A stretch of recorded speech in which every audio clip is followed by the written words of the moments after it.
নামঘৰ।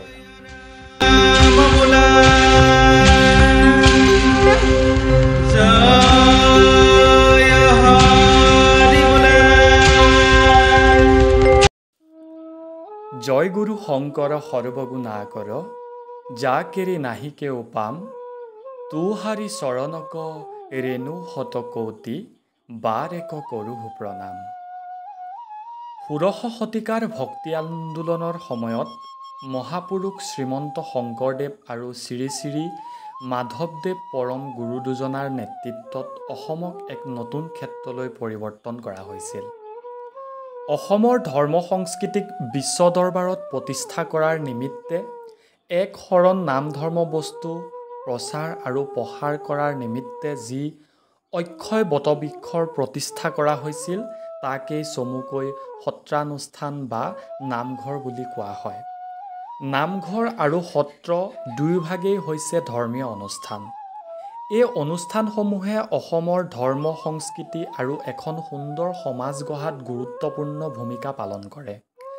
নামঘৰ অসমীয়া সমাজত ইমানেই গভীৰ যে নামঘৰহীন অসমীয়া গাঁৱৰ কথা কল্পনা কৰাটোৱেই কঠিন হৈ পৰে। নামঘৰ হ'ল সহজ সৰল জীৱনৰ প্ৰতিমূৰ্তি। সাধাৰণতে পূবা পশ্চিমাকৈ সাজি উলিওৱা নামঘৰৰ নিৰ্মাণ প্ৰণালী একেবাৰেই বাহুল্য বৰ্জিত, পৰম্পৰাগতভাৱে নিৰ্মিত এক ডাঙৰ কীৰ্তন গৃহ। কেইবাটাও শতাব্দীৰ পিছতো নামঘৰ অসমৰ সামাজিক আৰু ধৰ্মীয় জীৱনৰ চানেকি হৈ জিলিকি আছে। ইয়াৰে উন্মুক্ত নিৰ্মাণশৈলী সকলো বৰ্ণ সম্প্ৰদায়ৰ ভক্তক আঁকোৱালি লোৱাৰ প্ৰতীক।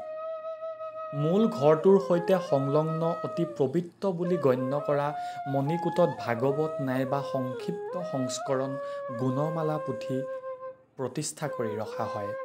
অন্যহাতে মণিকূট হ'ল মূল্যৱান সামগ্ৰী আৰু শাস্ত্ৰসমূহ সংৰক্ষণৰ ঠাই। নামঘৰৰ ভিতৰত কথা আৰু কাম দুয়োটাৰ মাজেদি সমতাৰ প্ৰদৰ্শন কৰা হয়। সকলোৱে কীৰ্তন ঘৰত নাম প্ৰসংগ কৰে আৰু প্ৰসাদ লয়। জাতি বৰ্ণ ধৰ্ম ভাষা নিৰ্বিশেষে সকলো ভক্তই প্ৰভু ভগৱন্তৰ নাম লৈ পুৱা ভাটিবেলা ও সন্ধিয়া মুঠ 14 প্ৰসংগ কৰি পৰমানন্দ সুখত মজি আছে। নামঘৰত উপাসনা বিধি হ'ল অত্যন্ত সৰল। ইয়াৰ মাজত ধূপ ধূনা জ্বলোৱা, চাকি জ্বলোৱা ব্যৱস্থা অন্তৰ্ভুক্ত। নিৰবিচ্ছিন্নভাৱে ঢালি থকা তেলেৰে সদায় প্ৰজ্বলিত অক্ষয় বন্তিগছি ভগৱানৰ ওপৰত থকা অনন্ত বিশ্বাসৰ প্ৰতীক।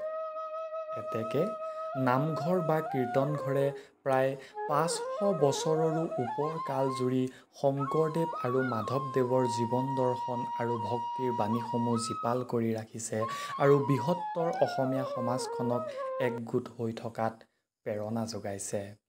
কৃষ্ণ